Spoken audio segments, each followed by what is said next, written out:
Taraw söwüşünden soň Xiwa oşunlary Günerto Türkmenistana ayaklarını sekmedi. Inne bu yerlerde Eýranaky Gajar türkmenläriniň hukmdarlygynyň şahsy Nasreddiniň goşunlary basybaljy hereketlerini ýaýlandyrıp başladylar. Ol türkmenleri tabyn edip özüne salyk töretmekçidi. Emma türkmenler 19-njy asyryň ortalaryna goňuş döwletleriň basybaljylyk ýöreşlerine karşı gaýdysızlyk bilen görüşip ata watanyny, ene topragyny döş gerip goradylar. 1858-nji ýylyň Gargala söwüşünde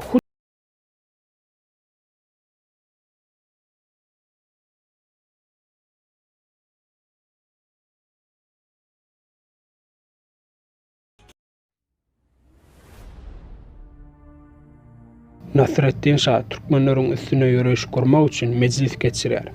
Köşdäki emnedarlarynyň we serkerderleriniň mekirlik bilen taýyryna kakyp görýär. Şol mejlisde Büçnürt vilayetiniň häkimi Japar Ulu Han türkmenleriň üstüne harby ýöreş gitmäge taýýardygyny ma'lum edýär.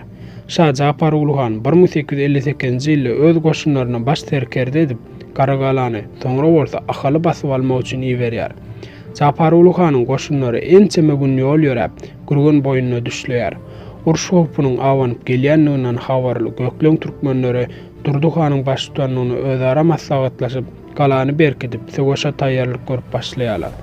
Olar goňşulary Ahal we Günwatar türkmenlerine çapar ýollap, kömege çağırmaga karar edýärler. Habar barandan atlan bolup derrew Gökleň doganlaryna kömek bermek üçin Ahallan Nurerdi Hanyň başçylygyna 10.000 atly, Günwatardan Mahmud Işanyň başçylygyna 8.000 atly Gargala gelýär.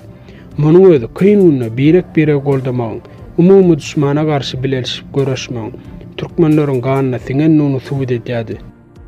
Japar Ulu Hanyň goşunlary çendiriň üstünden geçip Gargalanyň golaýyna gelip düşläpdir.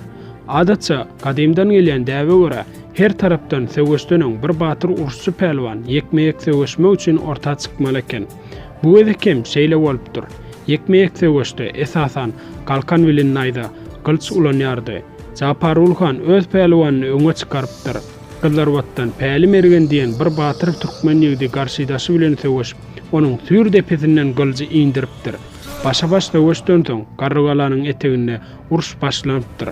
Japar Ulu Han galany topakyna tutup almakçy bolýar. Türkmenler bolsa ilk mergenleri, soňra galany ökürlerini söwüşe girdirýär. Söwüşiň edil jygbal pursatynda Günwatardan gelen ýomut atlylary hem hüjüme geçýär. Uruşda tekeleriň, ýomutlaryň, göklerleriň birleşen güýçlerine umumy ýolbaşçylyk etmek wezipesi Nurerdi Hanyň paýyna düşýär. Düşman bilen söwüş barha güýjeýärdi. Nurerdi Han ketudalar, terdarlar bilen maslahatlaşyp, olary düşmanyň üstüne aýgytly hüjüme geçmek wagtynyň gelenligini ma'lum edýär. Soňra Han ähli nökürler ýüz tutup türkmen tiri taýpalarynyň agdywir bolanyny almajak galasynyň, gaýtarmajak ýagysynyň ýokdugyny tap, olary şir pelen kimin düşmany dargamaga çagyrýar. Düşman bilen aýgytly söwüş bolan güni tekeler Nurerdi Hanyň, Tıkma serdaryň, Çopan Watyryň ýolbaşçylygyna ortada.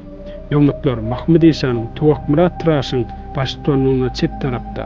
Gökleňler bolsa Durdy Hanyň, Ýagşy mergeniň başçylygyna sag tarapda durup söwüşipdirler.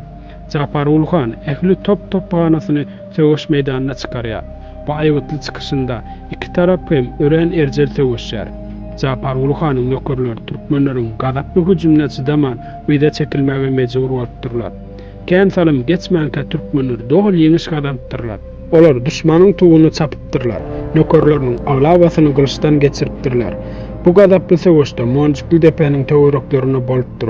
Umuman Gargalanyň etegine bolan uruşda päli mergen, öwüzli tentek batyr, Çar batyr, Pena serdar, Mardan elen Gülten batyr ýaly başga da köp ýigitler uly edermenlik görkezipdirler. Japar Ulu Han galyn az ulak nökürler bilen ähli getiren harby enjamlaryny taşlap söwüş meýdanyna gaçyp gidipdir. Eýran goşunlarynyň ýeňilendiği barada habar eşden Nasreddin Şanyň gatyga har gelipdir we ahmyrlygyny aýdypdyr. Gökleňler düşmandan olja alynan mis topu Nurerdi Hana sowgat beripdirler. Türkmenleriň Gargala söwüşindäki ýeňişi Eýranaky Gajar türkmenleriň hukmdarlygyna uly urgu boldy. Bu söwüşde 3 tane uly türkmen taýpasynyň birleşip düşmana garşy görüşmeginde Nurerdi Hanyň, Durdy Hanyň, Mahmud Işanyň şahsy goşantlary ulydyr. Olar Gargala söwüşinden has hem ýakyn ara gatnaşyk saklapdyrlar. Bu hanlar bir-biri bilen yüzüýüz duşanlaryna da türkmen taýpalarynyň güç birikdirip agdyr bolmagynyň zerurdy barada söwretleşik bolýardylar. Gargala söwreş taşanyň dogurdygyny hakykat ýüzünde sübut etdi.